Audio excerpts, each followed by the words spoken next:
నమస్తే, welcome to TS3 news channel. నేను సిరి. Delimitation ప్రక్రియ అనంతరం తెలంగాణలో లోక్సభ స్థానాల సంఖ్య 17 నుంచి 26 వరకు, ఆంధ్రప్రదేశ్లో 25 నుంచి 38 వరకు పెరుగుతున్నట్లు కేంద్ర హోంమంత్రి అమిత్ షా వెల్లడించారు. లోక్సభ నియోజకవర్గాల పునర్విభజనతో దక్షిణాది రాష్ట్రాలకు ఎలాంటి అన్యాయం జరగదని స్పష్టం చేశారు. గురువారం లోక్సభలో మహిళా రిజర్వేషన్ చట్టం, రాజ్యాంగ బిల్లు, డీలిమిటేషన్ బిల్లులపై జరిగిన చర్చలో అమిత్ షా ప్రసంగించారు. డీలిమిటేషన్ వల్ల లోక్సభలో దక్షిణాది రాష్ట్రాల ప్రాతినిధ్యం తగ్గుతుందన్న ఆందోళనను ఆయన తోసిపుచ్చారు. పునర్విభజన అనంతరం 5 దక్షిణాది రాష్ట్రాలలో లోక్సభ స్థానాల సంఖ్య ప్రస్తుతం ఉన్న 129 నుంచి 50% అంటే 195కు పెరుగుతుందని వెల్లడించారు.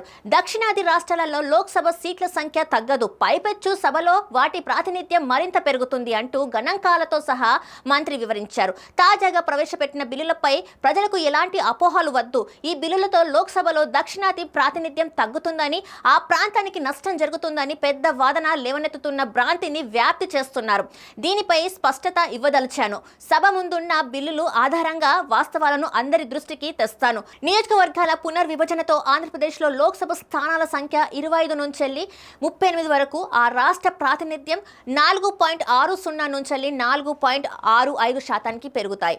తెలంగాణలో స్థానాలు 17 నుంచి 26 వరకు, ప్రాతినిధ్యం 3.13 నుంచి 3.18 వరకు పెరుగుతాయి. తమిళనాడులో సీట్లు 39 నుంచి 59 వరకు, ప్రాతినిధ్యం 7.18 నుంచి 7.23% పెరుగుతుంది. కర్ణాటకలో లోక్సభ స్థానాలు 28 నుంచి 42కు చేరుతుంది. సభలో ప్రాతినిధ్యం 5.15% నుంచి 5.14%కి చేరుతాయి. కేరళలో సీట్లు 20 నుంచి 30కి, లోక్సభలో ఆ రాష్ట్ర ప్రాతినిధ్యం 3.68 నుంచి 3.67%కి చేరుతాయి. మొత్తం మీద దక్షిణాది రాష్ట్రాలు లోక్సభలో వాటి ప్రాతినిధ్యం 23.76% నుంచి 23.97%కి పెరుగుతుందే తప్ప ఏ మాత్రము తగ్గదు. అలాంటప్పుడు దక్షిణాదికి అన్యాయమన్న ప్రశ్నే తలెత్తదు అని స్పష్టం చేశారు.